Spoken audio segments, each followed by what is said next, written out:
Hello everyone, welcome back to our channel. ఇవాళ మనం ఒక tasty and healthy breakfast recipe ఎలా చేయాలో చూద్దాం. మనం ఇప్పుడు పాలకూర మురుమురాల ఉప్మా ఎలా చేయాలో చూద్దాం. దీనికోసం మనం కరివేపాకు, జింజర్, పచ్చిమిరపకాయలు, ఉల్లిపాయలు ఇంకా స్పినాచ్ని కట్ చేసుకొని పెట్టుకుంటున్నాము. టమాటాలను కూడా కట్ చేసుకొని పెట్టుకుంటున్నాము. ఈ రెసిపీ వచ్చేసి పిల్లలు కూడా చాలా ఎంజాయ్ చేస్తారు. ఇది మార్నింగ్ బ్రేక్ఫాస్ట్ కింద పెట్టచ్చు అండ్ ట్రావెలింగ్ కూడా హెల్ప్ అవుతుంది. అంటే ఓపిక ఉంటుంది చాలాసారికి మార్నింగ్ చాలామందికి వంట చేయాలంటే అసలు ఓపిక ఉండదు.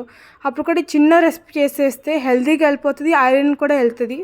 సో ట్రై చేయండి ఈ రెసిపీ. లెట్యూస్ ఉందని ఎవరికీ తెలియదు, అంత టేస్టీగా ఉంటుంది. డెఫినెట్గా ఈ రెసిపీ ట్రై చేయాలి, it will be very helpful. ఈ విధంగా కట్ చేసుకున్న తర్వాత ఒక మిక్సీ జార్ తీసుకొని ఇందులో వెల్లుల్లిపాయలు, జీరా, టామరిండ్, కోకోనట్ పౌడర్, ఉప్పు ఇంకా పుట్నాల పప్పు వేసుకొని మనం కోర్స్గా బ్లెండ్ చేసుకోవాలి. ఈ విధంగా బ్లెండ్ చేసుకున్న తర్వాత ఇందులో మనం రెడ్ చిల్లీస్ వేసుకోవాలి. ఒక 3 వేసుకుంటున్నాము. ఇంకా దీనిలోకి కారం సపరేట్గా అవసరం లేదు, ఇది నిలవ ఉంటుంది. అలానే అన్నంలో కూడా సూపర్ టేస్ట్ వస్తుంది. ఇప్పుడు ఒక ప్యాన్ తీసుకొని ఇందులో మనం ఆయిల్ యాడ్ చేసుకుందాము. ఇప్పుడు మనం ఇందులో పోపు దినుసులు వేసేసుకుందాము.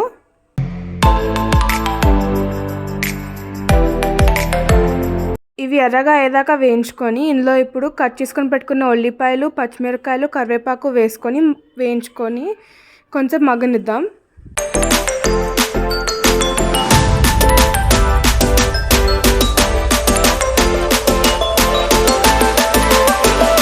ఈ విధంగా అయితే మనం వేయించుకోవాలి.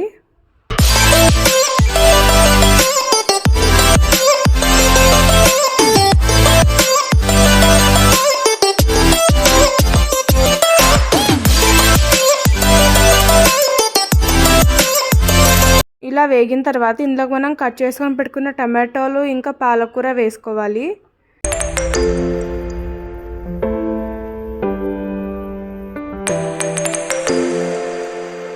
ఇప్పుడు ఇందులోనే పసుపు, ఉప్పు కూడా యాడ్ చేసేసుకొని బాగా కలుపుకుందాము.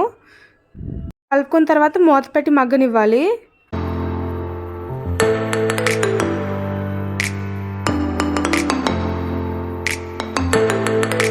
ఇది మగ్గే లోపల అయితే మనం మురుగునాలు తీసుకొని సోక్ చేసుకొని పెట్టుకున్నాము. నీళ్ళలో అయితే మునిగేదాకా నానేసుకొని పెట్టుకున్నాము. ఇప్పుడు ఇవి నెమ్మదిగా వాటర్ డ్రైన్ చేసుకుంటూ ఇందులో వేసేసుకోవాలి.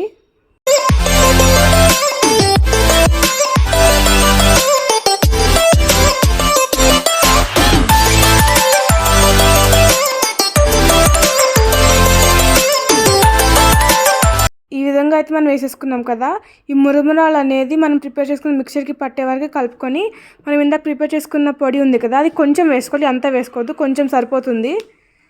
అంతేనండి, మన యమ్మీ అండ్ టేస్టీ పాలకూర పఫ్ రైస్ రెడీ అయిపోయింది. ఇందులోకి మనం ప్రిపేర్ చేసుకున్న పొడి ఉంది కదా, అది కూడా సూపర్ ఉంటుంది. అండ్ తొక్కు పచ్చడి, మామిడికాయ తొక్కు పచ్చడి వీడియో ఆల్రెడీ పెట్టాము, అది ఇంకా సూపర్ ఉంది అసలు. ఆ వీడియో కింద డిస్క్రిప్షన్లో ఇస్తాను, చూడండి, ప్లీజ్ ట్రై చేయండి. సూపర్ ఉంటుంది, టేస్ట్ బాగా నచ్చుతుంది. పిల్లలు కూడా బాగా ఎంజాయ్ చేస్తూ తింటారు. Please subscribe, like, share, comment and don't forget to hit the bell icon. Thank you for watching. Have a great time.